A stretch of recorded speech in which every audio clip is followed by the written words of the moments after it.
was a huge embarrassment for the royal family. There was real fear that this would have gone to court. What kind of evidence would have come out? Supporters of Prince Andrew do say that he felt he was pressured into making that settlement last year because of the threat of this case overshadowing the Jubilee, and now emboldened, I think, by Ms. Giuffre dropping that case against Alan Dershowitz. So where does it leave him now?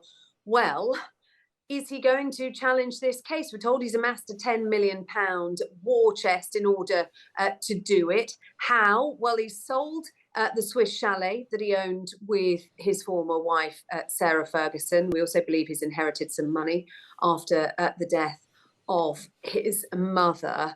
And we've had, as you mentioned, John, Ghislaine Maxwell speaking out in his defence, coming up in an interview on Talk TV later on this evening, saying that the photo that is at the heart of this case, showing Prince Andrew with his arm around Virginia Giuffre in 2001 when she was 17, along with Ghislaine Maxwell, apparently in her London townhouse, that Ghislaine Maxwell saying and repeating her claim that that photo is fake. I'm not sure that in a court of law, Ghislaine Maxwell would be considered to be a particularly credible character witness, but Prince Andrew certainly seeming to be emboldened now. We'll have to watch to see where the next steps are.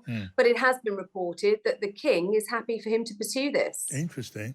And what about this, Sarah, this suggestion that Virginia Giuffre signed this deal and took this settlement, and part of that deal was that she would hold her tongue until February, in which case, next month, maybe the can of worms is opened up again.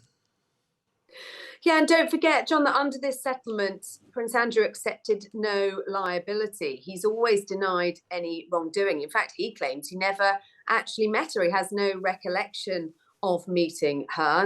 Neither of them were allowed to speak under the terms of the settlement agreement. And that has meant that even if he wanted to, and we know that he believes he is innocent, he hasn't been able to speak out and clear his name. She hasn't been able to speak out about it either. And very much this was done with the Queen still alive, with the threat of this overshadowing the Jubilee. It was a huge embarrassment for the royal family. There was real fear that this would have gone to court. What kind of evidence would have come out in court? And so Andrew avoided an embarrassing court case, but in the court of public opinion, it was catastrophic for him, and he has effectively been in exile ever since.